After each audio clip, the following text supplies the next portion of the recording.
ఇప్పుడు నిమ్మకాయ వండుకుందాం ఇందా. ఇగో ఇందులో వండుతున్నా.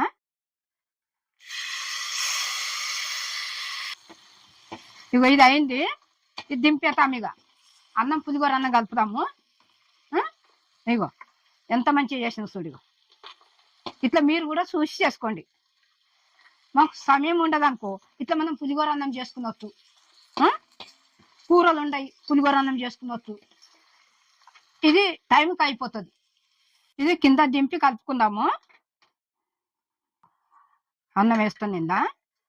ఇక ఇట్లా పొడి పొడి చేసుకున్నాలి.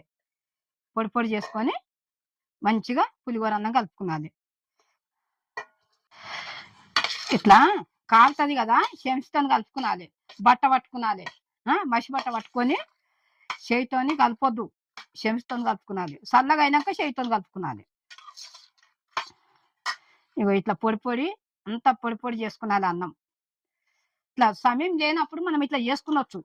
కూరలు కూడా ఉన్నాయి అనుకో, దబ్బకున్న మనం డ్యూటీలో పోతాం, ఇట్లా చేసుకొని కట్టుకొని పోవచ్చు. సమయానికి కూర కాదు, కాకపోతే మనం ఇట్లా చేసుకునొచ్చు.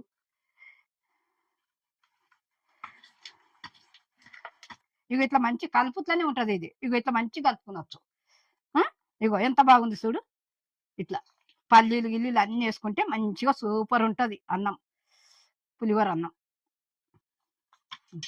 ఇప్పుడు ఇందులో కొత్తిమీర వేసుకుందాం. కొత్తిమీర నూనెలో వేయరు, ఇగో ఇట్లనే వేసుకుంటారు ఇట్లా. ఇగో ఇప్పుడు ఇది పులిహోర అన్నం అయ్యింది. చూడండి, మీరు కూడా ఇట్లా చూసి చేసుకోండి. ఇప్పుడు మీకు ఎట్లా అనిపిస్తుందో మీరు ఒక లైక్ చేయండి, సబ్స్క్రైబ్ చేయండి, బెల్ కొట్టండి.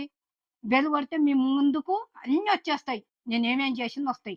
మీకు ఎట్లా అనిపిస్తుందో నా వంటలు మీరు చూసి చెప్తేనే కదా నేను ఇంకా ఇటువంటి వంటలు మీ ముందుకు తీసుకొస్తా.